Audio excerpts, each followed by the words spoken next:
I start each work with truly nothing. I'm an artist who takes weeks to create her own glass canvas. I'm an artist who takes days to create her own colors. And while it's very painful, it's also very enlightening. There is no framework for each painting, and I love that.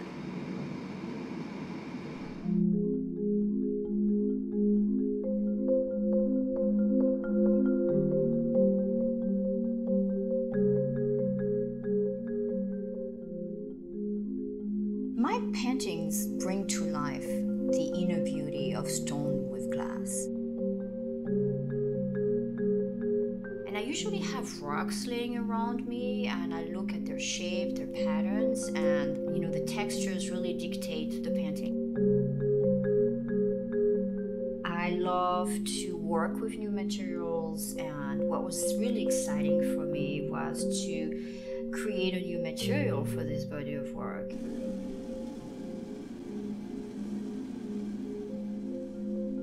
I had to start from scratch. The equipment wasn't there, so I had to come up with a new type of equipment to create this work.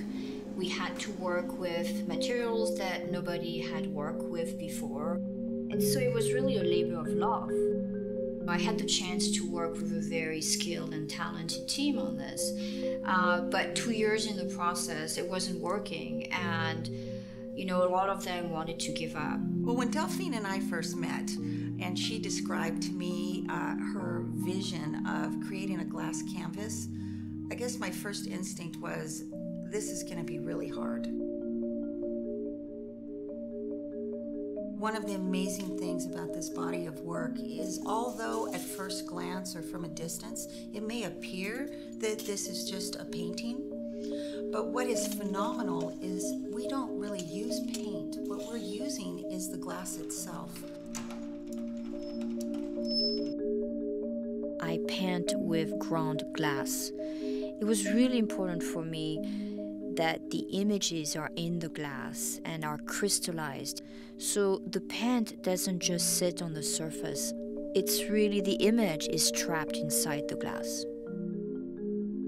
To make my glass threads, I have to liquefy the glass and bring it to a temperature of almost 2500 degrees. I found it very interesting to work with this very fragile and delicate material, but I have to work with it in a very violent way by cutting it, melting it, and manipulating it.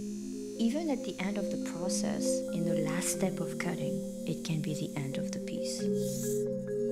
Glass chemistry creates a lot of unknown and uncertainty in my work, so I have to redo the paintings many times before I get one that I like. And the nature of this material makes it impossible to correct a mistake. I can spend hours weaving these glass threads to make a component of a single piece. And it took us nearly a year to actually develop a process where we could get these fibers to be incorporated in the panels of glass. Once we went over that hurdle, of course, Delphine was on to the next step. She basically has so many ideas in her head. We knew that she would immediately take us to the next level.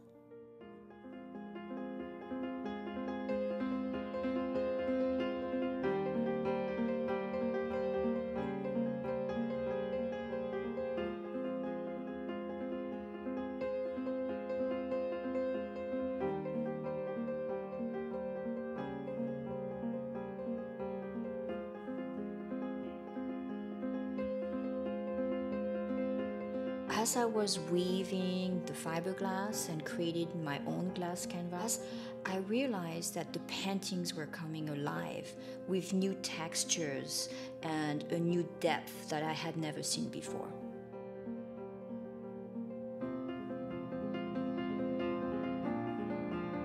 I wanted people to look at the paintings and walk around the paintings and see something different every time. Variations of color, of tone, of mood. In terms of the rose silicate silicates I use in my paintings. They're all minerals that you can find in the earth. It brings you back to the beginning of time, but it's using cutting edge and very innovative materials. And that juxtaposition really intrigues me. I was really interested to choose glass for this body of work because it has allowed me to merge the medium and the subject. They become one. So through my paintings, I explore the content of the stone, but through my sculptures, I explore their shapes. To create these sculptures, I really wanted to work with a rock that I could peel. As a child, my favorite rock was mica because I could peel its layers, I could peel its crystals. So it gave me the idea to reinvent the rock in another natural and familiar shape. It was really important for me to create sculptures that are not over-processed. I really wanted them to keep their essence. To peel crystals, overlay the crystals, and assemble them not with glue, but with gold and silver screws. I create sculptures that represent the most recurring shapes in nature.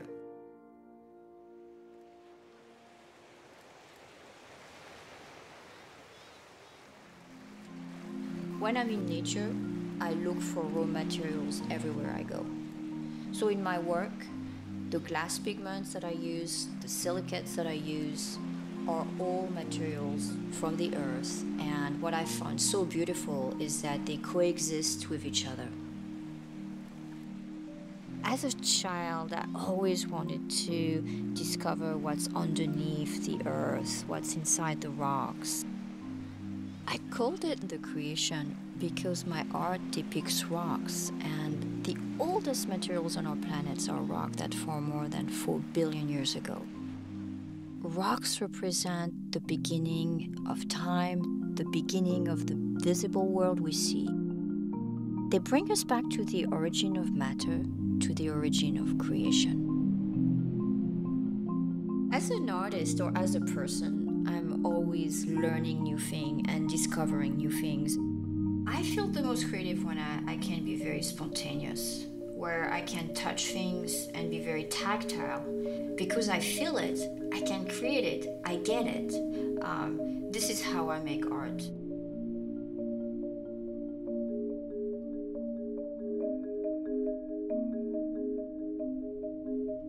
At the beginning, I was alone. All I had was my vision and my obsession, but no way to express it. By developing this new process, it has allowed me to go deep within the glass, into the stone.